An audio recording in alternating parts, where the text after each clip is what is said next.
Добре дошли в студиото на Екип 4x4 на 14 февруари, денят на влюбените. И въпреки, че този празник е просто една католическа традиция, винаги има смисъл да си поговорим за любовта във всичките й аспекти. Защото тя като че ли липсва най-много на човешките взаимоотношения днес. В тази връзка ще ви разкажем и за група ученици от ГПЧ Симеон Радев и тяхната любов към природата, която ги е накарала да се включат в клуба по екология към училището. А в рубриката Таланти ще ви запознаем с едно момиче, което пее най-прочувствените балади, Илейн Валенте, ученичка от 12 В клас в езиковата гимназия.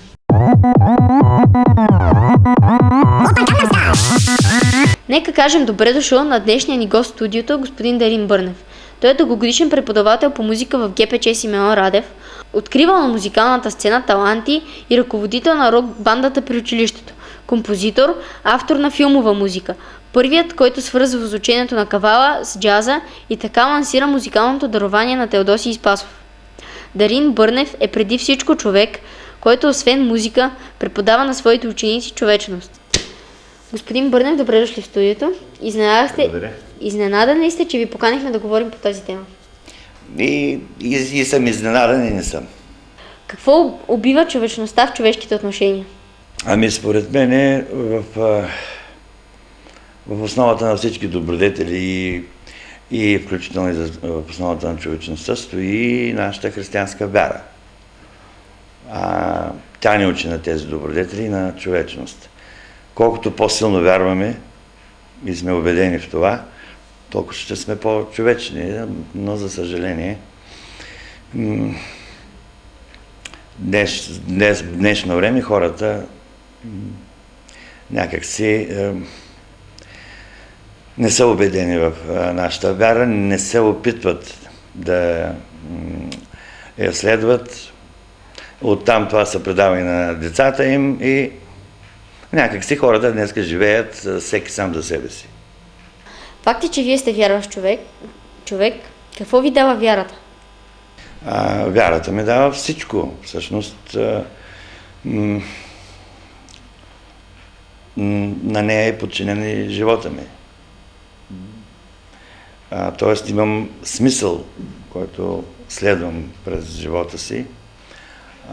Самонаблюдавам се в отношенията ми в семейството ми, към хората, към учениците, с когото общувам. И това е много важно за мен. На къде отива този безверен свят?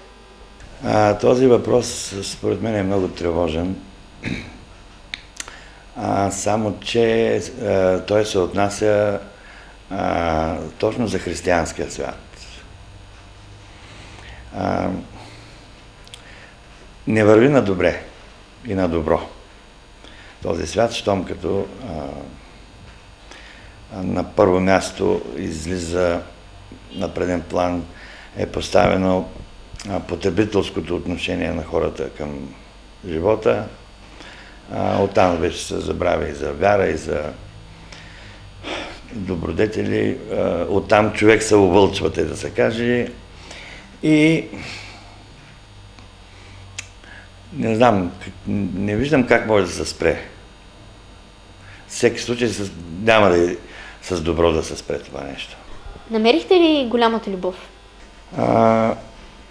Първо да уточним за каква любов става дума.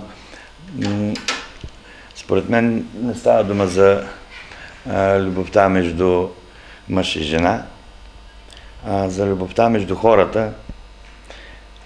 Тя е голямата любов и най-добре апостол Павел е определил тази любов, ако ми позволите да прочита. Любовта е дълготърпелива, милосърдна, любовта не завижда, любовта не се превъзнася, не се гордее, не безчинства, не дири своето, не се сърди, зло не мисли, на неправдата не се радва, а се радва на истината. Всичко извинява, на всичко вярва, на всичко се надява, всичко претърпява. Ето това е всъщност голямата любов, която според мен би трябвало всеки човек да търси през целия си живот. Пределно ясно е за всеки човек, че ние нямаме такива сили, чрез които да постигнем всички тези изисквания за любовта, които е споменал апостол Павел. Но въпросът е да се стремим някой едно поне изискване да постигне, друг две ще постигне, трети три и така нататък. Това е всъщност най-важното.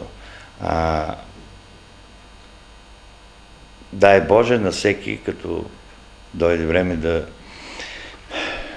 напусне този свят и да се пресели в другия, да има чувството, че доста от тези изисквания е успял да изпълни.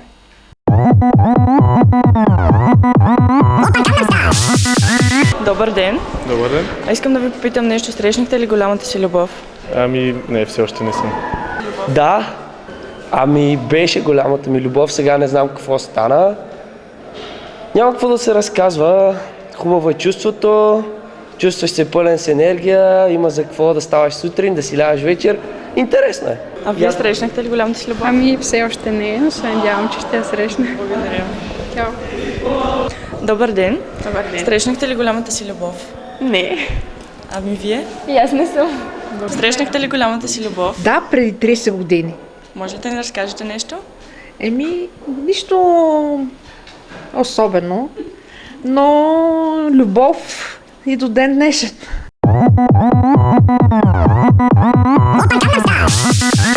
Каква е според вас връзката между музиката и любовта? Музиката е любов и любовта е музика.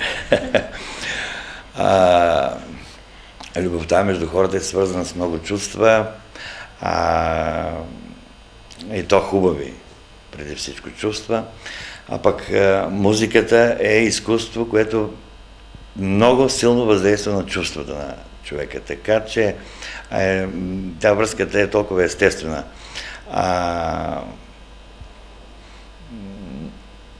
Езика на чувствата всъщност, според мен е най-добре, особено при влюбени хора, най-добре може да се предаде с музика.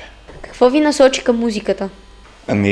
Към музиката ме насочи това, че като малък беше ми казано и аз самия почувствах и разбрах, че съм музикален.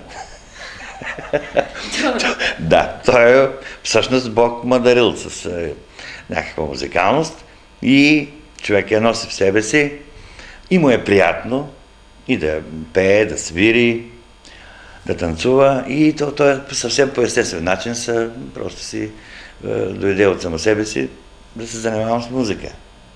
Но понеже много я обичам, и професионално се занимавам. Кои са вашите учители в музиката? Музиката, към която аз така се насочих, имам влечение като стил е рок музика, джаз, фънк, българска народна музика. И по времето, когато изучавахме музика у нас, по това време точно такъв тип учители нямаше. По рок музика, джаз музика и така нататък. И ние бяхме принудени да търсим и намираме записи на големите чужди музиканти. Хърби Хенкок, Чик Кария, Джон Маклафлин, Джими Хендрикс, групи като Deep Purple, Юрайх, Лед Цепелин и т.н. И сме се учили от тях, слушайки ги. Слушайки ги, подчертавам, защото днеска всеки може да види по интернет, дори и уроци, как се свири, как се прави, да го види и да си го научи. Тогава ние нямахме такава възможност, само слушахме. И от слушане се учихме.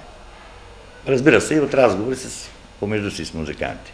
Защо трябва да се изучава музика в училище и колко часа са необходими за това? Музиката по някакъв начин присъства във всички хора. Човек като се роди, с музика го посрещат. През целия си живот слуша музика, може да не стане химик, може да не стане историк, може да не стане математик или астроном, но какъвто и да стане, непременно около него ще звучи музика. Накрая човек го изпраща пак с музика. Значи, явно музиката е много необходима на всички хора. И заради това е хубаво да се изучава и в училище, в смисъл като история на музиката, как се е развивало това изкуство. Естествено да се пеят песни, особено в нашия край тук, Шопския, да се играят хубавите шопски хора и да се слушат хубавите шопски песни. За жалост не ги чуваме по радиото и по телевизията често. И според мен би трябвало да се учи до 12-ти клас музика, но не да се изучава, да кажем до 8-9 клас, да се понаучат разни факти от историята на музиката, но оттам нататък в другите класове вече да се наблегне на пеене, на изучаване на хора, което е много важно за всеки българин. Защото аз сам го чувствам и виждам и в разговори с ученици, които са вече 11-12 клас. Ей, господине, кога не сме имали музика, хайде да си попеем. Но на хората им се пее. И това е истина. Какво ви доставя най-голяма радост в работата? В моята работа, учителската, най-голяма радост ми доставя общуването с учениците. Аз като идвам на училище, не идвам на работа, идвам тук при приятели, да се видим с приятелите. Така го разбирам, аз и усещам. Приятно ми е да разговарям с учениците извън часовете. И извън часовете. Ме интересуват тяхните проблеми. Просто няма по-хубаво нещо, като се видим някъде на улицата или на площада и отдалеко още да се засмеем и как си, какво става, какво не. Разбирате, това е най-човешкото, най-хубавото нещо за мене. И тази мисъл, винаги с такава мисъл съм тръгнал на училище. Какъв човек според вас е днешният тинейджър? И има ли право обществото да се страхува за и от него? Този въпрос за мен е болен въпрос.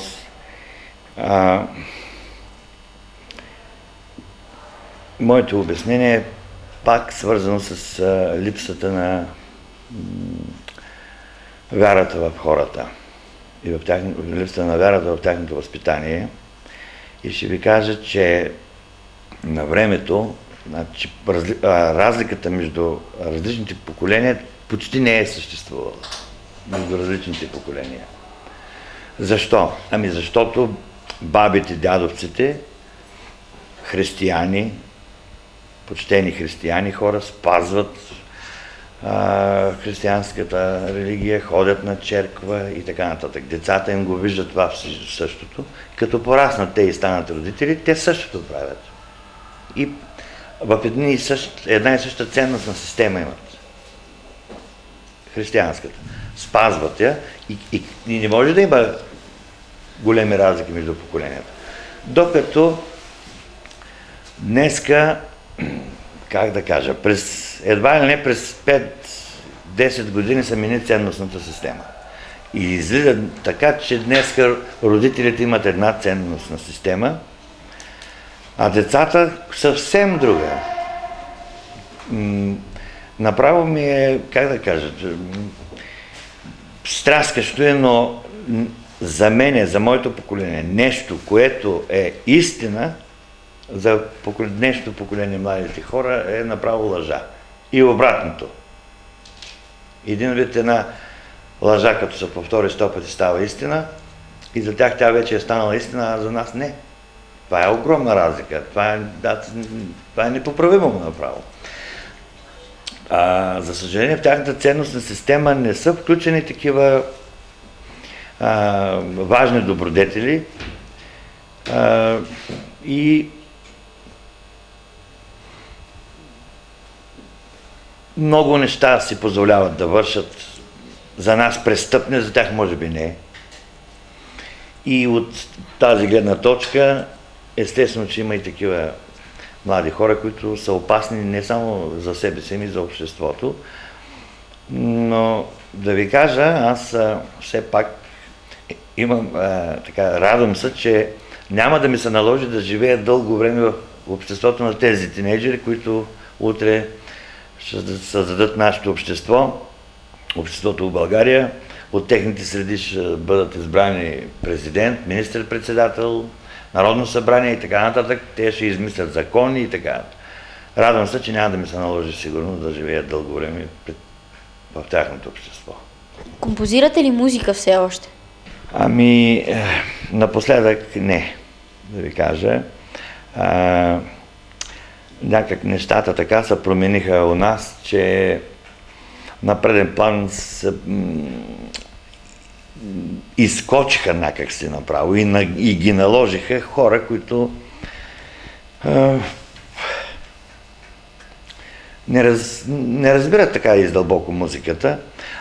Тя ги вълнува пазарната стойност на това, което продават, на това, което правят, т.е. мисълта да го продадат и да го забравят, за да направят друго, което пак да продадат и така нататък, и така нататък. И музикалното изкуство в България просто са изпълни с такива хора. Аз някак си се усетих, лично аз за себе си говоря, някак си се усетих отблъснат, отхвърлен, не на място между тези хора и сам започнах да се оттеглям. Вашите пожелания към младите хора? Ами преди всичко да са здрави. Това е най-важното. Да са здрави, хайде да не излезе сега като някакъв настойник тук да ги получавам, но те да се опитат да преценят най-правилно своето си време и как да живеят в него достойно като хора. Благодаря ви, че бяхте наш гост. И аз благодаря. До нови срещи! С вас беше Ивана.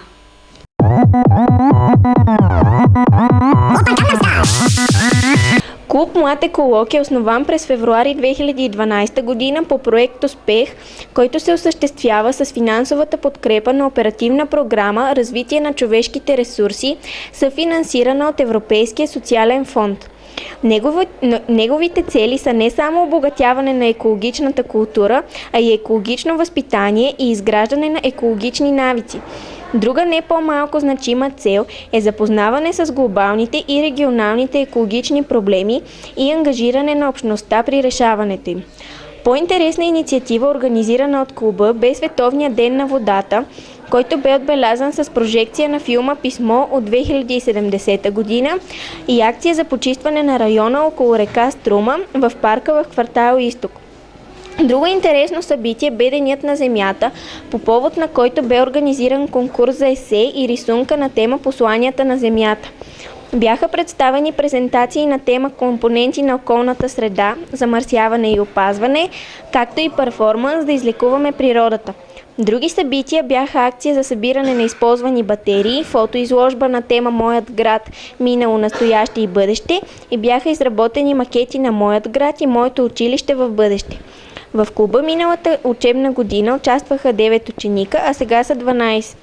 Клуб Млад еколог си партнира с две организации – Регионална инспекция по околната среда и водите град Перник и Български младежки червен кръст. Едно от най-скорошните събития бе фотоизложба, посветена на биоразнообразието. Фотографиите бяха около 90 и представят растителни и животински видове и красиви природни обекти. Идеята бе на Регионална инспекция по околната среда и водите и се включиха 11 ученика. В бъдеще Клуб Млад еколог планира много и интересни неща. Изработване на екологичен календар, на тематични кръстословици, къщички за птици, посещение на пречиствателната станция в град Батановци и резервата Острица, конкурси за есе и рисунка, изработване на презентации, постери и осведомителни бюлетини. Други интересни дейности, които предстоят, са акция за почистване в квартал Изток, отбелязване на седмицата на дървото с партньорството на Централна детска градина номер 6 Българче, конкурс за приказка на екологична тематика за най-малките и дейности, свързани с озеленяване в сградата и дворното място на гимназия с преподаване на чужди езици Симеон Радев. Госпожо Райкова, какво е за вас екологията? Както всички знаят, екологията е наука за структурата и функционирането на природата, за взаимодействията между организмите и с околната среда. В днешно време човек е най-мощният фактор, който тотално започва да променя естествения й облик. Последствията обаче водят бавно към гибел от човечеството. Затова тази наука е толкова важна, затова според мен тя трябва да се превърне в начин на мислене. Тук става въпрос не за сухо поднасяне на информацията. Тази наука може да се разбере, да се възприеме само ако има пряк контакт с нея и ако това се случва сред нея. Децата имат ли отношение към природата и как се внушава любовта към нея? Разбира се, че имат от най-ранна детска възраст. Всъщност тогава връзката с природата е най-силна, най-естествена. Тогава и отговорността на човека към нея всъщност е най-голяма. Постепенно обаче с израстването тези естествени екологични навици започнат да се губят във връзка с навлизането и на телевизията, и на рекламата, съвременните методи на общуване. Внушаването на любов към природата всъщност става чрез прекия контакт с нея, чрез съзерцаването на природата и осамотението сред нея. Това, което тя ни дава, можем да го усетим само в една такава ситуация. Тоест, в моментите, в които ние отиваме на отдих сред природата, с идеята да видим и да усетим това, а не просто да прикараме приятно с някого. Тогава да я усетим, да я почувстваме. Споделете ми вашите бъдещи планове, свързани с дейностите на водения от вас клуб. Това, което обсъждаме, освен работата по екологичния календар, която вече стартира, е съвместна инициатива с децата от детска градина Българче. Искаме да направим нещо заедно с тях. Да отидем при тях на гости, да им подарим нещо изработено от нас, да направим така, че да влезе екологията в детската градина по онзи интересен начин, на който би ни било децата да разберат тази наука по различен начин. Да им помогнем да я разберат с приказки, които ще напишем за тях. Може да бъде и с някаква кратка постановка, може да бъде с стихчета на такава тематика. Работим още върху тази идея, но се надявам това да се случи. Какво те доведе в този клуб? Любовта към природата и към животните ме доведе в този клуб. Знам, че екологията е много засягана тема, както по телевизията, така и в списанията. Мисля, че трябва да й се обърне повече внимание, защото тя е част от живота ни. Трябва да обръщаме повече внимание на това, което вършим и това, което не вършим. Интересно ли ти е? Разбира се, че ми е интересно, иначе нямаше да се включа. Нещата, които правим, които провеждаме, са много интересни. Самото събиране на информация за това дали въздухът е достатъчно чист, дали водата е пречистена, дали птиците имат достатъчно място за живеене, въздух. Това е най-интересното. Хората изразяват по различен начин любовта си към разни неща. Какво значи да обичаш природата? Да обичаш природата значи първо да я пазиш, защото когато обичаме нещо, го съхраняваме и искаме да оставим част от него и на бъдещото поколение. Ние се опитваме да предадем всички положителни неща, да изтъкнем недостатъците и да се опитаме да ги поправим. Какво те доведе в този клуб? По-скоро се запалих от една приятелка, която предишни години участваше в този клуб. И тя започна да ми разказва, как се занимават, колко интересни неща е научила. И може би така предизвика в мен някаква страст, да го наречем. И основно тя ме запали. А интересно ли ти е? Ами, разбира се, всеки път правим нещо интересно, нещо полезно, да, извън нормите, така, не извън нормите, а как да... В смисъл... нещо, което да ме научи на нещо ново, което преди това не съм знаела. Хората изразяват по различен начин любовта си към разни неща. Какво значи да обичаш природата? Да обичаш природата, според мен означава да я уважаваш, да знаеш, че тя е част от теб, тя е важна за теб. Ако ти унищожиш, все едно унищожаваш и себе си.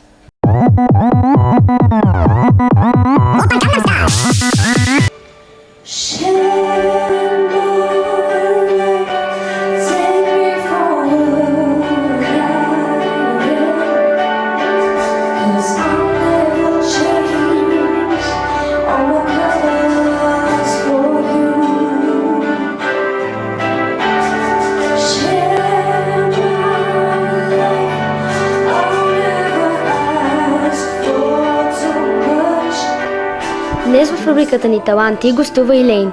Илейн е ученичка от 12 В клас и спечели второ място на конкурса Езиковата търси талант. Здравей, Илейн! Може ли да ни разкажеш повече за своите постижения? Здравей! Какво да кажа за моите постижения? Ходя на много участия. Искам да се похваля, че миналата година бях в Орфеева дарба в София и там спечелих първо място и златен медал. Тази година също, миналия месец, записах първата си песен заедно с рок-група Рок-Он и съм много щастлива, че също така спечелих място в талантите на езикова гимназия Симеон Радев. Чудесно! А можеш ли да ни кажеш какво те насочи към музиката? Аз като цяло от малка се занимавам с музика. Израснала съм в семейство музиканти. Баща ми е пианист със собствен пиано-бар в Италия. Майка ми е певица. От 3 годишна свиря на пиано и общо взето така. А кой стил музика предпочиташ? Българска естрада, както и поп музиката. А кои са твоите учители в музиката? Веднага се сещам за един прекрасен човек, господин Бърнев. Искам да кажа за него, че е прекрасен преподавател. Часовете по музика винаги с него са били страшно забавни. Много се радвам, че познавам човек като него. Идолите ти? Нямам идоли. Опитвам се да не подражавам на никого и да имам собствена индивидуалност. Свързваш ли бъдещето ти с музика? Да, разбира се. Дори след 12-ти клас смятам да следвам в музикалната академия в София. Какво означава за теб песента? Песента, това е израз на емоции, израз на чувства. Когато слушам или когато изпълнявам дадена песен, аз се вживявам, опитвам се да излея цялата си емоция и всичките чувства в мен. Би ли пяла чалга за пари? Твърдо не. Може би това е единствения стил в музиката, който не умея да пея. Твоята любима песен? Това е песента на Адел Rolling in the Deep, която миналата година спечели Грами. Чудесно! А какво представлява за теб любовта? Любовта е едно прекрасно чувство, което те кара да се будиш щастлив сутрин и да заспиваш щастлив вечер. А ти срещнала ли си голямата си любов? Мисля, че да. Без значение, че още рано, но мисля, че да. Много ти благодаря, Илейн. За вас в рубриката Таланти репортер беше Злати.